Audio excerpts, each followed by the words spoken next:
Itoophiyaa fi Masriin waggoota hedduuf akka wal dura dhaabbatan kan godhe laga guddicha addunyaa Abbayyaa yookaan ammoo Sudaan Bood Naayil jedhamuun beekamudha.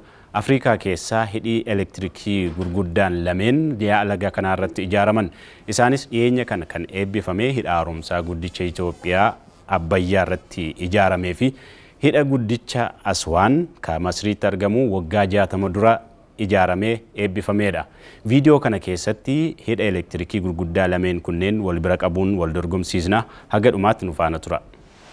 Afrikaa keessaa yaa laga tokko irratti kan argaman Itoophiyaa fi Masriin anniisaa elektirikii maddisiisuudhaanis tokkoffaa fi lammaffaa irratti argamu.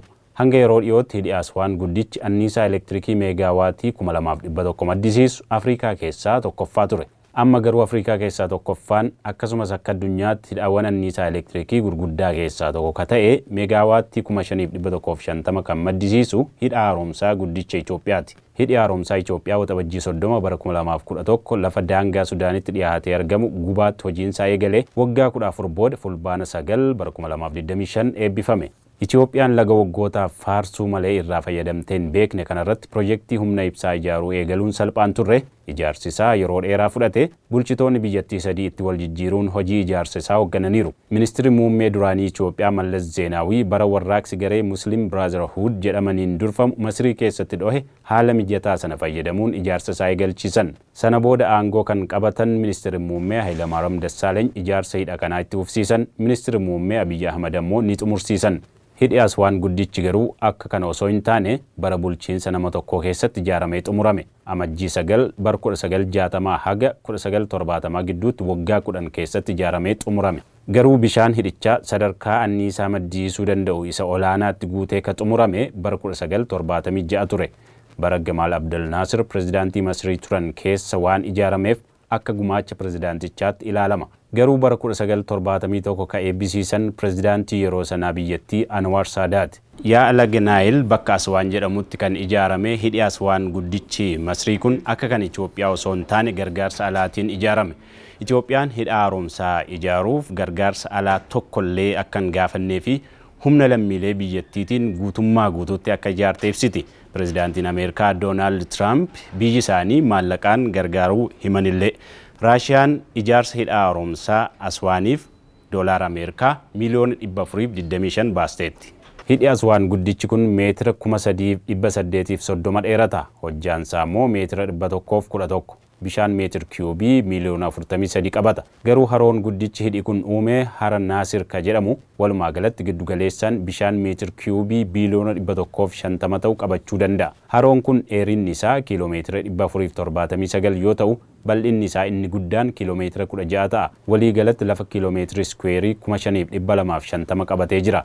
Hidhi Aswaan guddichi magaalaa umrii waggaa dheeraa qabduu fi galmee UNESCO irra jirtu Aswaan karaa kibbaan kiiloomeetira 13 irratti argama. Magaalaan Aswaan magaalaa guddoo Masrii Kaayiroo irraa gara kibbaatti kiiloomeetira 760 irratti argamti. Hidhi kun ijaaramuu dura iddoo amma bishaan irra ciisee jiru irra piraamiidotaa fi lafa gammoojjii qofatu ture. Hidhi kun ijaaramuun anniisaa biyyattiif argamsiisuun alatti hojii qonnaaf akkasumas balaa lolaa duraan ture to'achuu keessatti qooda olaanaa gumaacheera.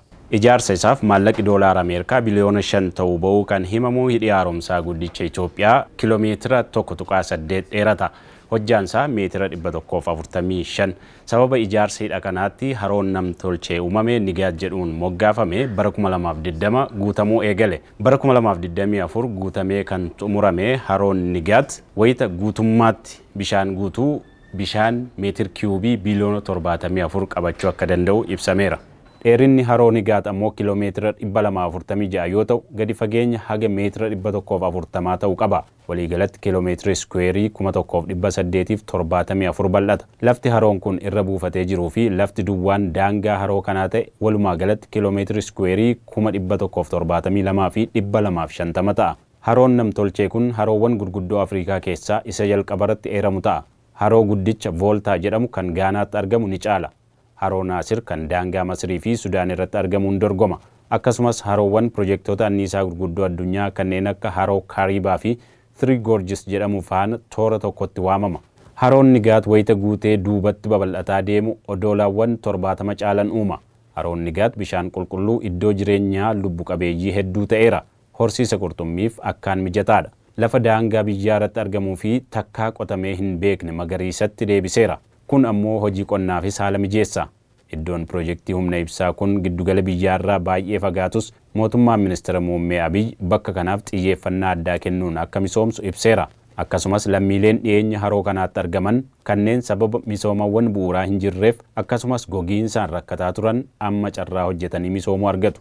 Bakki Itoophiyaan hidha kana itti ijaarte bakka uummanni irra qubatee hin beekne waan ta'eef lafa haroon kun uwwise irraa uummanni buqqa'ee hin jiru. Kan haroo Naasir garuu ijaaramuu isaa dura uummanni Sudaan mormaa turan.